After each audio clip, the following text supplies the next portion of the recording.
할렐루야. 오늘도 주님이 우리와 함께 하십니다. 마지막 때를 살아가고 있는 성도, 주의 말씀을 붙들고 믿음으로 걸어가는 셈입니다. 계시록 말씀을 통해서 우리에게 주시는 그 믿음, 그 은혜, 그것을 붙들고 오늘도 소망 되신 주님 바라보며 함께 성령 안에서 걸어가길 원합니다. 12월 7일 화요일 아침 예배 성삼위 하나님께 올려드립니다. 우리 다 함께 사도신경으로 신앙을 고백하며 이 아침을 시작하기 원합니다. 전능하사 천지를 만드신 하나님 아버지를 내가 믿사오며 그 외아들 우리 주 예수 그리스도를 믿사오니 이는 성령으로 잉태하사 동정녀 마리아에게 나시고 본디오 빌라도에게 고난을 받으사 십자가에 못 박혀 죽으시고 장사한 지 사흘 만에 죽은 자 가운데서 다시 살아나시며 하늘에 오르사 전능하신 하나님 우편에 앉아 계시다가 저리로서 산자와 죽은 자를 심판하러 오시리라. 성령을 믿사오며 거룩한 공예와 성도가 서로 교통하는 것과 죄를 사하여 주신 것과 몸이 다시 사는 것과 영원히 사는 것을 믿사옵나이다. 아멘.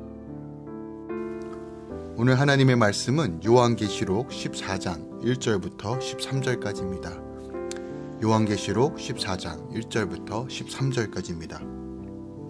또 내가 보니 보라 어린 양이 시온산에 섰고 그와 함께 14만 4천이 서 있는데 그들의 이마에는 어린 양의 이름과 그 아버지의 이름을 쓴 것이 있더라.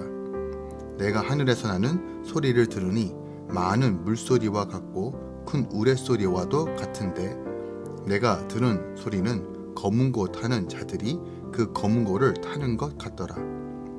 그들이 보좌 앞과 내 생물과 장로들 앞에서 새 노래를 부르니 땅에서 속량함을 받은 14만 4천 밖에는 능히 이 노래를 배울 자가 없더라. 이 사람들은 여자와 더불어 더럽히지 아니하고 순결한 자라. 어린 양이 어디로 인도하든지 따라가는 자며 사람 가운데에서 속량함을 받아 처음 익은 열매로 하나님과 어린 양에게 속한 자들이니 그 입에 거짓말이 없고 흠이 없는 자들이더라. 또 보니 다른 천사가 공중에 날아가는데 땅에 거주하는 자들 곧 모든 민족과 종족과 방언과 백성에게 전할 영원한 복음을 가졌더라.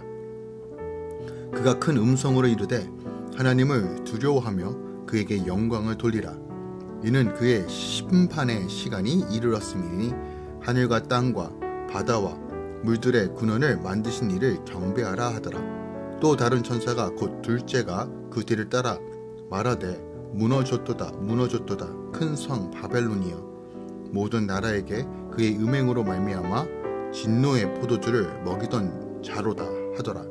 또 다른 천사 곧 셋째가 그 뒤를 따라 큰 음성으로 이르되 만일 누구든지 짐승과 그의 우상에게 경배하고 이마에나 손에 표를 받으면 그도 하나님의 진노의 포도주를 마시리니 그 진노의 잔에 섞일 것이 없이 부은 포도주라. 거룩한 천사들 앞과 어린 양 앞에서 불과 유황으로 고난을 받으리니 그 고난의 연기가 세세토록 올라가리로다. 짐승과 그의 우상에게 경배하고 그의 이름표를 받는 자는 누구든지 밤낮 쉼을 얻지 못하리라 하더라. 성도들의 인내가 여기 있나니 그들은 하나님의 계명과 예수에 대한 믿음을 지키는 자니라. 또 내가 들으니 하늘에서 음성이 나서 이르되 기록하라. 지금 이후로 주 안에서 죽은 자들은 복이 있도다 하시매 성령이 이르시되 그러하다. 그들이 수고를 그치고 쉬리니 이는 그들의 행한 일이 따름이라 하시더라. 아멘. 하나님의 말씀입니다. 오늘 말씀은 계시록 12장부터 14장에 기록되어 있는 세 개의 삽입 묵시 가운데 마지막 세 번째 묵시이며 성도가 이 세상에서 받는 극심한 환난은 잠깐이요 그러한 환난 속에서도 인내하며 찬란한 승리의 결과를 기다리고 있다는 사실을 독자들에게 다시 한번 인식시켜 주고 있어요. 그리고 위로와 격려를 받도록 하는 목적과 동시에 무시무시한 7 대접 재앙이 임박하였음을 암시하는 목적으로 쓰여진 곳입니다. 본문은 하나님의 인치심을 받아 최후 심판마저 통과하여 천국 구원을 획득한 14만 4천 명의 성도들이 어린 양과 함께 시온산에 서서 새 노래로 구원의 기쁨을 노래하는 환상을 기록하고 있습니다.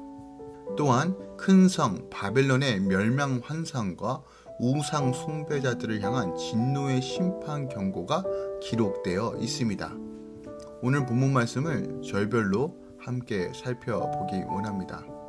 먼저 1절부터 5절을 살펴보면요, 그 이마에 어린 양의 이름과 어린 양의 아버지의 이름이 써있는 14만 4천인이 어린 양과 함께 시온산에 서 있다는 장면이 기록되어 있고요, 14만 4천인이 하늘 보좌와 내 생물과 장로들 앞에서 새 노래를 부르는 장면이 기록되어 있습니다.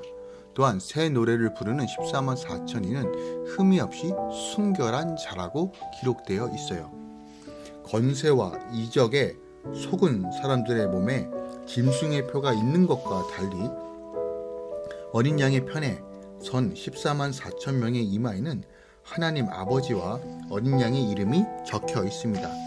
그들은 인생의 목적과 방향이 하나님을 향해 온전히 바뀌었기에 구원의 새 노래를 부를 수 있는 것입니다.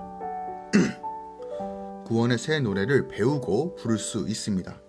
이전에는 세상의 정욕과 행복을 쫓았다면 예수의 이름을 받은 후에는 오직 주님을 찬양하며 따라갑니다. 이 여정에서 하나님이 뜻하신 목적지는 나의 거룩함입니다. 이것은 데살로니가전서 4장 3절에 기록되어 있죠.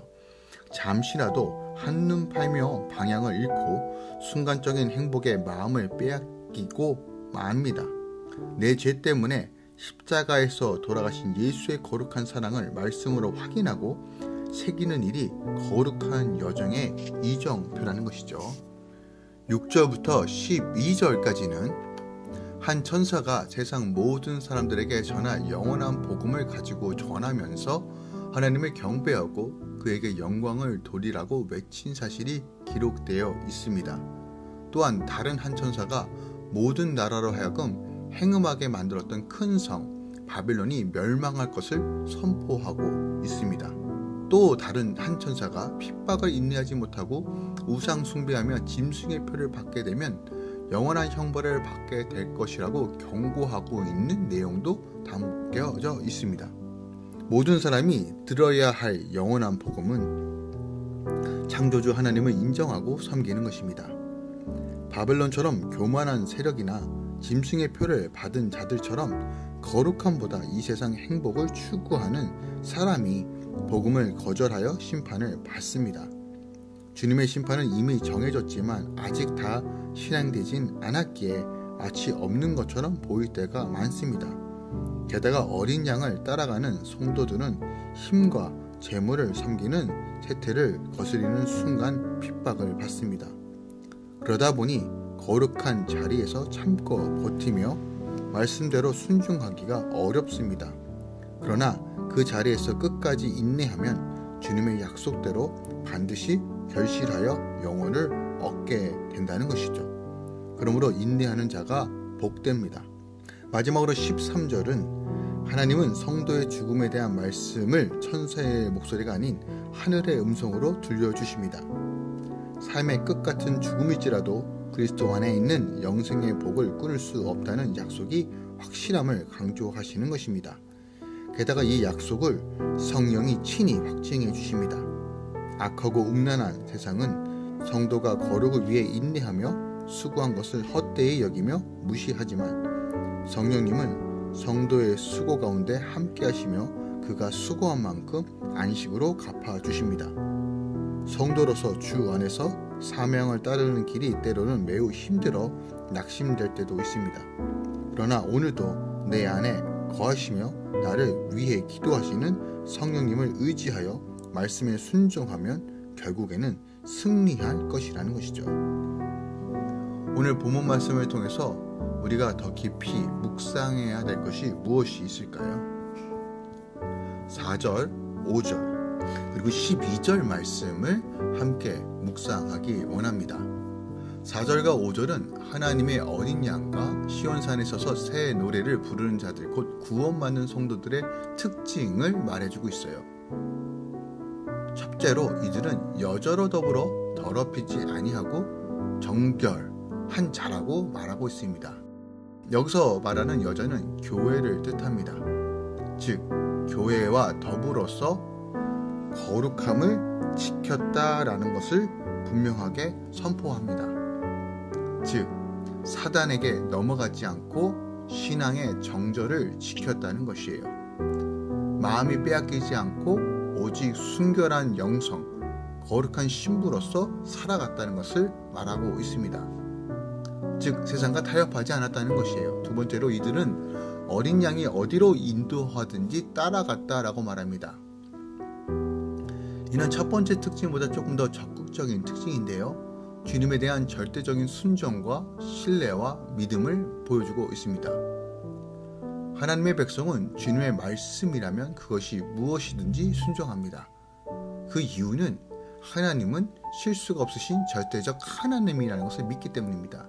그리하여 그들은 주님의 약속을 믿고 십자가의 길이라고 갑니다. 심지어 순교도 마다하지 않습니다. 어린 양이신 그리스도께서 가셨으니 그들도 그 길을 가는 것입니다. 또한 세 번째로 이들은 처음 익은 열매로 하나님과 어린 양에게 속한 자라고 말합니다. 이것은 온전한 구별과 헌신을 가리키는 말입니다. 하나님께서는 처음 익은 열매는 자신에게 드리라고 명령하십니다. 이것은 출애굽기 23장 19절에 기록되어 있어요. 그리고 이때 처음 익은 열매는 구별과 온전한 헌신을 상징합니다. 그러므로 처음 익은 열매로 하나님과 어린 양에게 속하였다는 것은 구원받은 성도들이 자신을 온전히 하나님께 구별하여 드리고 헌신한 것을 의미하는 것입니다. 이러한 성도들에 대하여 야고보는 하나님께서 그 조물주에서 우리를 한 첫 열매가 되게 하셨다라고 야고보서 1장 18절에 말합니다. 또한 예레미야도 동일한 맥락에서 이스라엘은 나 여호와의 성물 곧 나의 소산 중 첫 열매가 되었나니 라고 예레미야 2장 3절에도 말합니다. 네 번째로 이들은 거짓이 그 입에 없고 흠이 없는 자라고 합니다. 그 입에 거짓말이 없다는 것은 사단의 행위를 용납하거나 따르지 않았다는 말입니다. 사단은 거짓의 아비입니다. 또 흠이 없다는 것은 전혀 죄를 짓지 않았다는 말이 아니라 그리스도의 보혈로 말미암아 죄사함을 받아 의롭다 인정을 받게 된 것을 뜻합니다. 또한 성령의 인도하신 가운데 성결한 삶을 살길 힘썼다는 것을 의미합니다. 그리고 이것은 이스라엘 남은 자에 대한 스바랴 선지자의 예언의 성취이기도 합니다. 이 모든 것들을 12절은 이렇게 요약합니다. 성도들의 인내가 여기 있나니 그들은 하나님의 계명과 예수에 대한 믿음을 지키는 자니라. 아멘. 다시 한번 우리 삶을 점검해 보기 원합니다. 마지막 때일수록 정말 나는 구원받는 성도의 삶을 살고 있는가? 아니면 여전히 내 욕망과 욕심으로 바다 짐승과 땅 짐승의 지배 아래 그렇게 나의 나라를 세워가는 삶을 살고 있는가를 우리는 돌이켜 봐야 합니다. 날마다 주님 바라보며 구원의 반석이신 예수를 붙들며 믿음으로 걸어가시길, 인내하며 걸어가시길 예수 그리스도로 부탁드리고 축원드립니다. 기도하겠습니다. 사랑하는 주님, 우리 안에 합당한 삶, 믿음에 합당한 삶, 말씀에 합당한 삶, 성령의 인도하신 가운데 합당한 삶 살 수 있도록 주님 우리 선하게 인도하여 주시고 훈련하시고 우리 안에 날마다 소망진 예수 그리스도 이름으로 걸어갈 수 있는 믿음을 더하여 주시옵소서. 세상의 풍파와 어려움, 수많은 미혹과 어려움 가운데서 분명히 분별할 수 있는 지혜를 더하여 주시고 마지막 때 정말 구별되어서 왕의 길을 예비하며 주님 오신 날을 기대하며 다시 한번 하나님 나라 증거하는 일에 우리를 사용하여 주시옵소서. 이제는 우리 주 예수 그리스도의 은혜와 우리 하나님 아버지의 놀라우신 사랑과 성령님의 내주교통 충만 역사하심이 오늘도 주의 말씀을 지켜 행하며 예수를 믿는 믿음을 지키는 모든 주의 자녀들의 삶 가운데 결단하고 순종하며 나아가는 모든 할렐루야 공동체 가운데 이제로부터 영원까지 함께 있을지어다. 아멘.